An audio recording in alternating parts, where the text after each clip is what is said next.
Hello, welcome back to the little Welsh cottage. It's 10 o'clock in the night, and I don't usually film this late, but I'm going to have a cup of tea. One last final cup of tea of the day.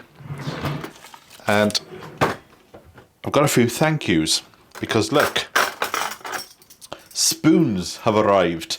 So thanks very much to Jenny for sending me some spoons, because mine have gone lost. And also, thank you very much to Julie for sending me this. It's a spoon for spooning out the exact amount that you need for tea. So thank you very much for these birthday gifts. So I will have a cup of tea. But it's been an eventful evening, and I thought you might want to know what's happened.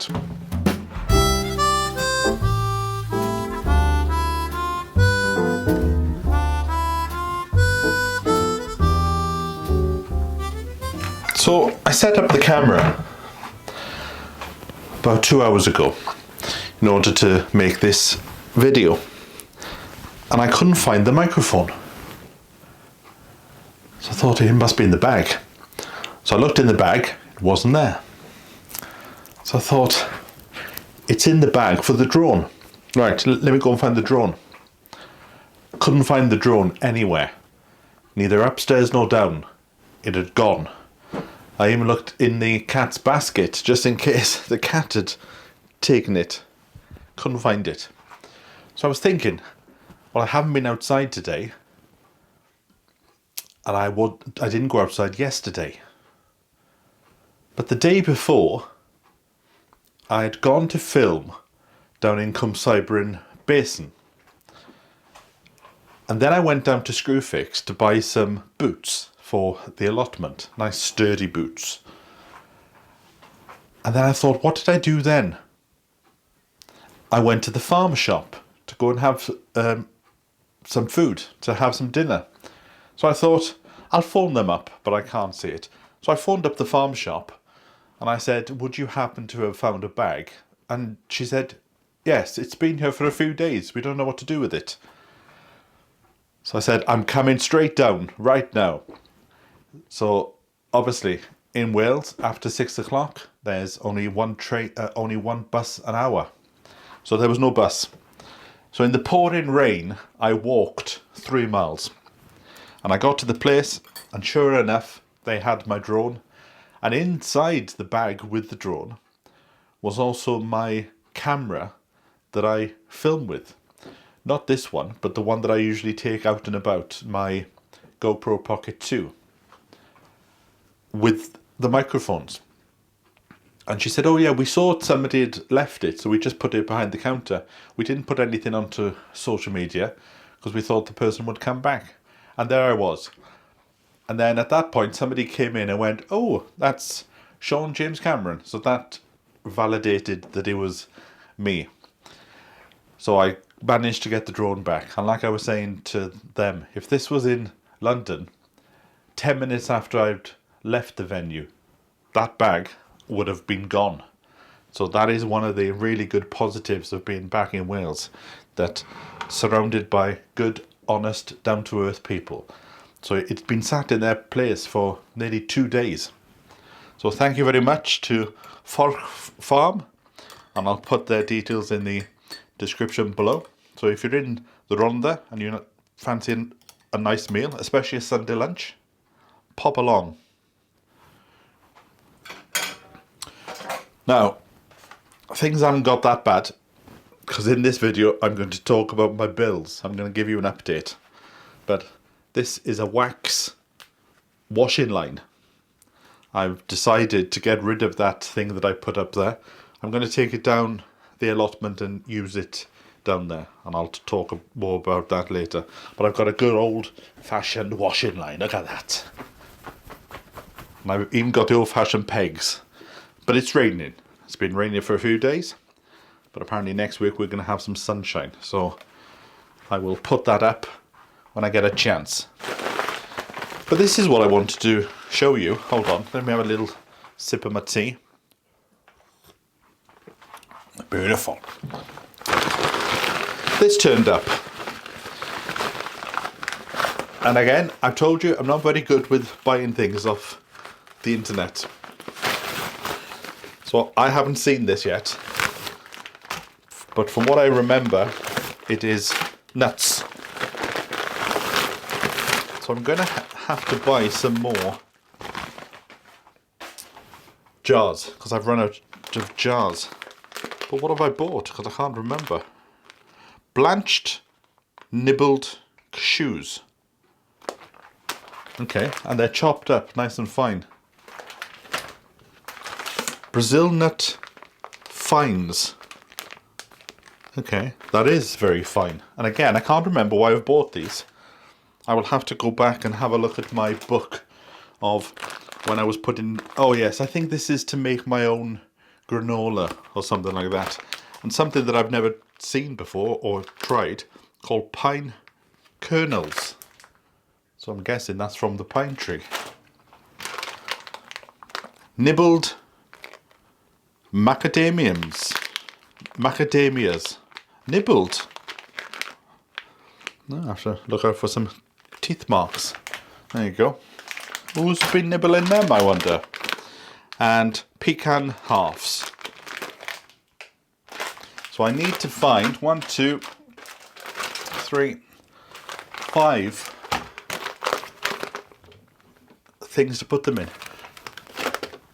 When I came here in January, I arrived with very little, and it is very surprising how quickly you can collect things. And somebody was asking me the other day about this slow living that I'm doing, which is a concept of, rather than going to buy a ready meal, you make things from scratch. And I'm going to be making my own butter soon. I'm going to give that a go next week, and I'm going to make my own bread. So it's sort of going back to basics, going back to the way that we used to do things. And I must tell you, it might be called slow living, but it certainly fills up your time. I've never been as busy in London compared to the last 4 months of me being here in Wales. Now, if you've been watching from the very beginning of this journey, you will remember that I had a bit of a shock when I first spoke about my bills a few months ago. Let's go next door and have a chat in the living room.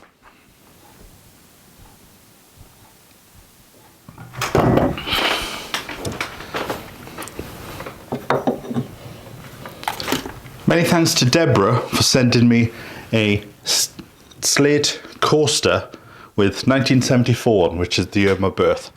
I'm going to use that for my cappuccino. Also had a book sent to me from my influencer friend in Australia, Zach Perner, Good Influence. It's all about fitness and getting the mentality right before you go into it.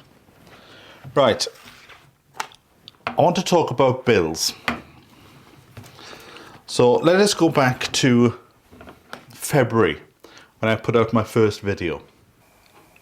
And that is how much I've used. And then obviously with all the charges on top, it then comes to that first figure that I gave you. What's quite good is, I would imagine all this is on a smart device, because you can see how much you've used. So obviously when I first moved in, I went a bit mad with things. I am tempted to do a test and switch the not switch the gas off, but don't use the gas for 24 hours, just to make sure, because if I do that I should see a dip in the line, and the same with the electric. Just switch that off for 24 hours and just make sure that it comes up on the reading, because if those prices continue I might end up in the soup kitchen.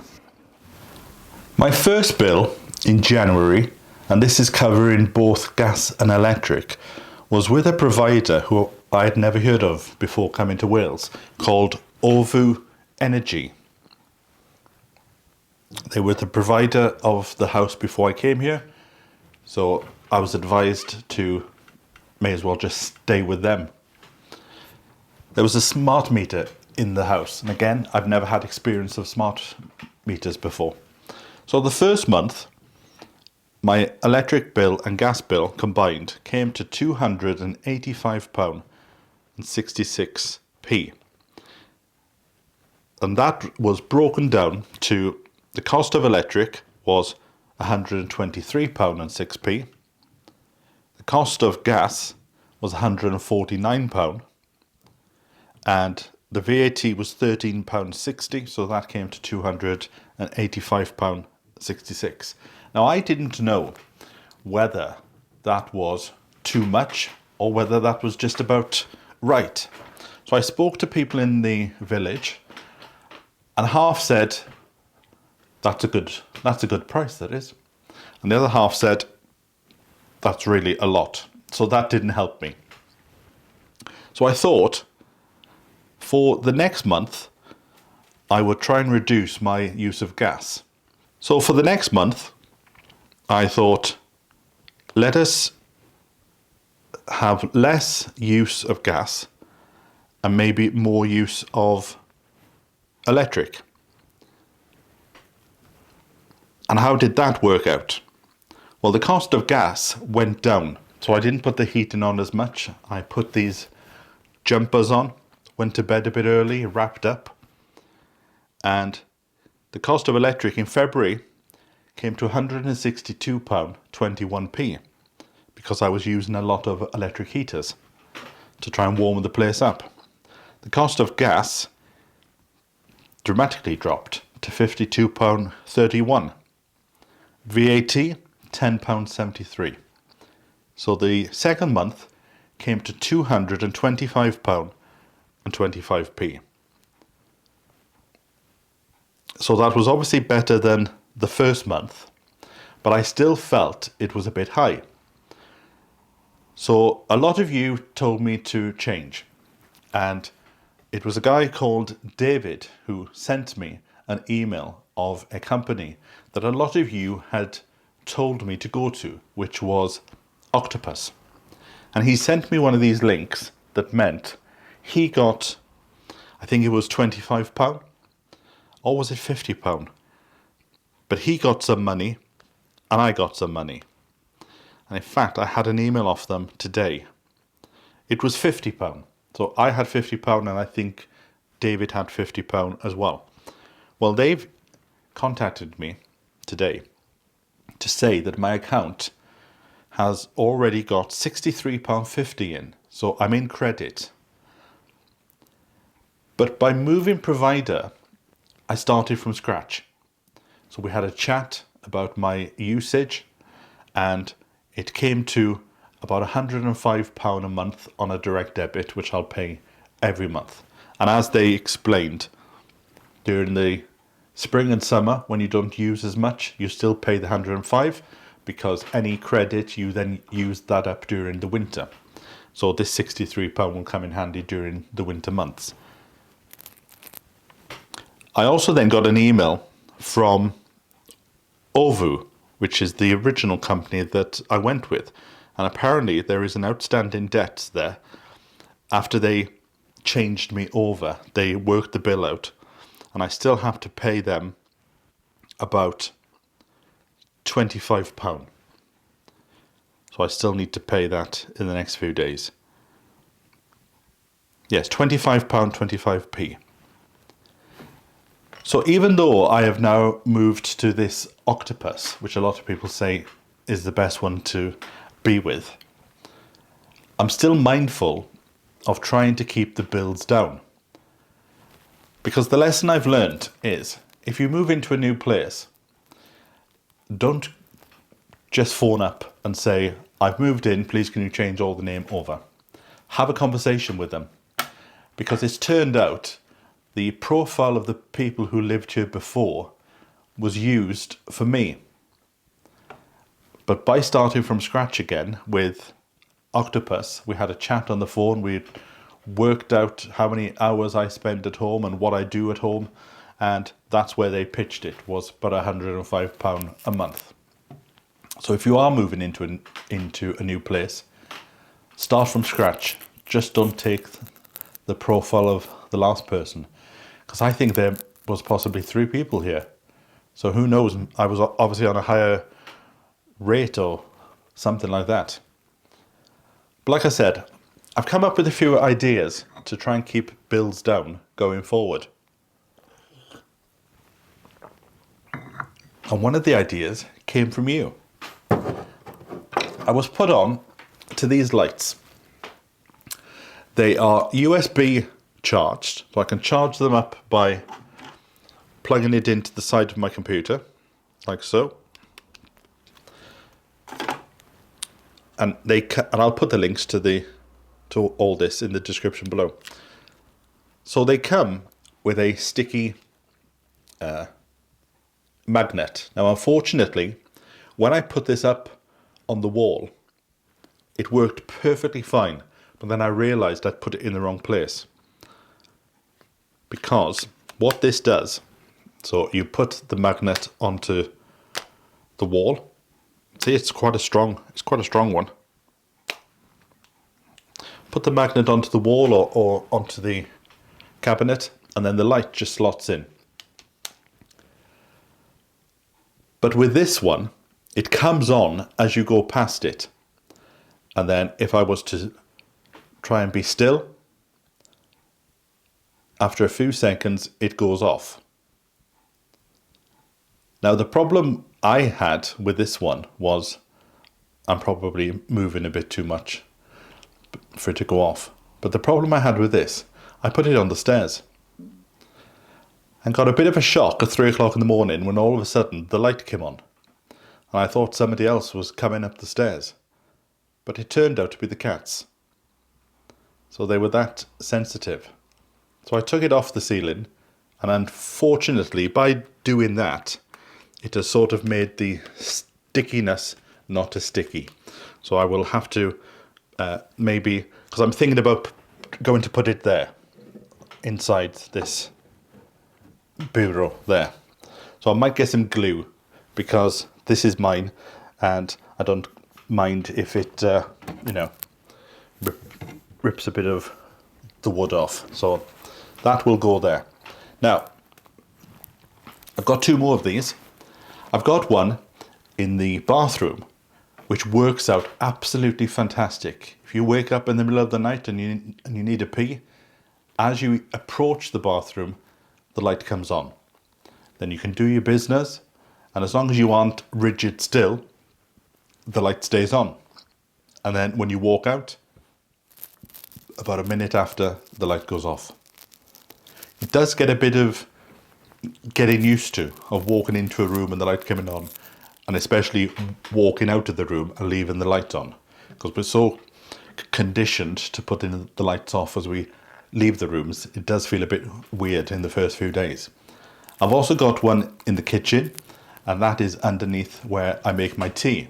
So if I decide at like 10:30 now to go and have a cup of tea, I can approach it and the light will come on. Then when the tea is done and I leave the room, the light then goes off by itself.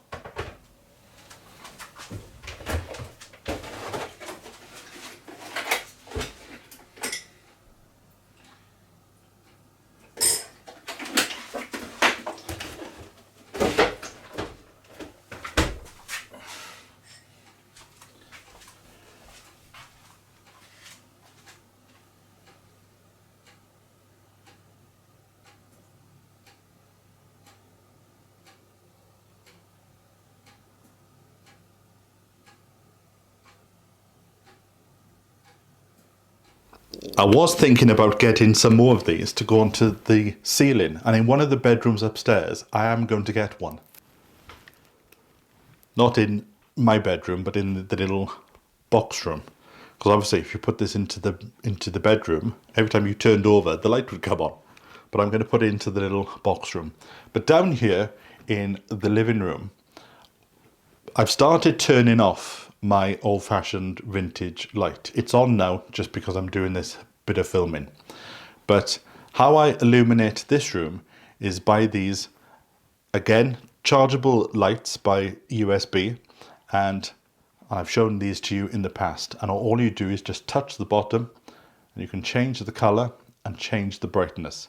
And just 2 of these in this room facing up to the white ceiling is enough to give an ambiance. And I'll be very interested to look at my meter readings at the end of April. Time is certainly flying, isn't it? So I'll be interested to look at these at the end of April and see how much that has brought the bill down. Because who knows, maybe in a few months I might discover that £100 a month is a bit too much, and maybe it should come down to about 60.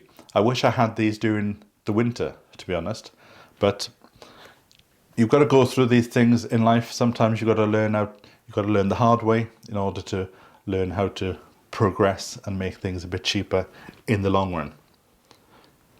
So yes, this one will go up there at some point. So I can come here, do a bit of filming, do a bit of writing, and then I know myself, when I close this up, the light might stay on for about 60 seconds, but I can go up to bed and I know that in a few seconds time that light will go off. So I'll put the links to all of these in the description below. Another thing that I've done is I've put curtains onto the doorways just to try and keep the heat in. At some point I will probably get a door. I want to get a door with a cat flap in, and I've got an idea. There's a vintage one that I've seen. Watch now. As I open this, you'll see the light will come back on again. There you go. So it's a bit like a fridge, and as long as there's movement, then it stays on. On the stairs I use these battery operated fake candles. You can control them by remote control and set them to go automatically off in about an hour or 6 hours. By the side of the bed I use a combination of different lights. Firstly is the book light that I just put on so I can see myself walking around the bedroom. And I was given a gift for my birthday last year of a USB powered light that just clips onto a book, and this is fantastic if you just want to be in bed and catch up with a bit of reading. I use the same light that I've got downstairs, but rather than letting it come on automatically, I manually switch this one on and off when needed.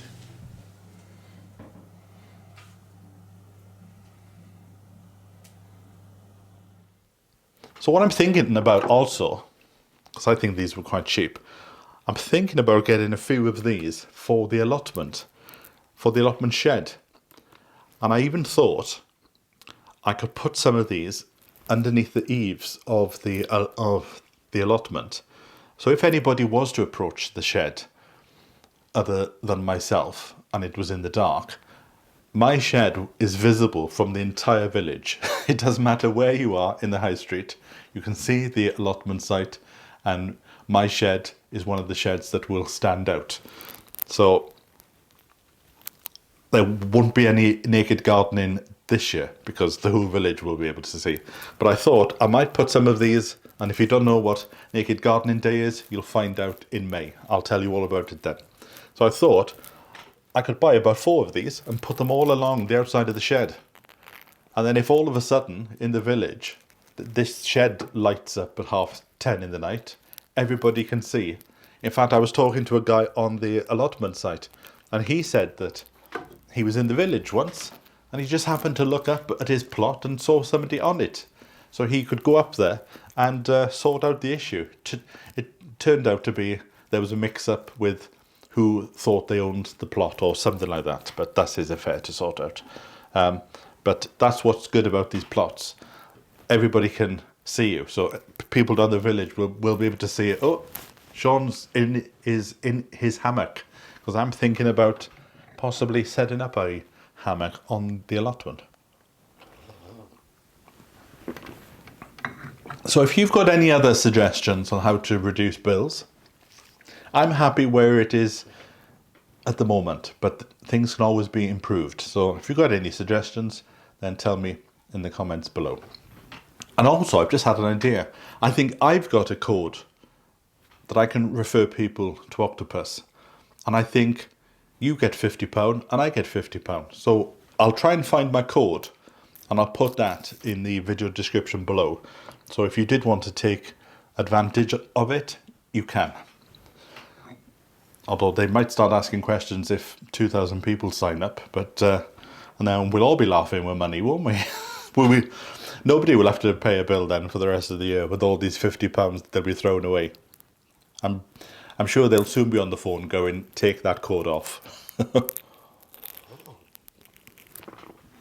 So I just wanted to give you an update on the living alone situation here in Wales. And I'm sure there's lots more little ideas I can think of, like I'm going to be making my own butter soon, making my own bread. And I've also got a product from, I bought it on Instagram. I saw this thing on Instagram and they were based in Wales, and it's a washing powder. So I'm going to sort that out. That's why I ordered the washing line, because I want to get the washing line sorted, because hopefully some nice weather will soon come and I can do the washing. Right, I think I'm going to take this cup of tea up to bed, and I'll see you in a few days' time. So from me, until next time, bye for now.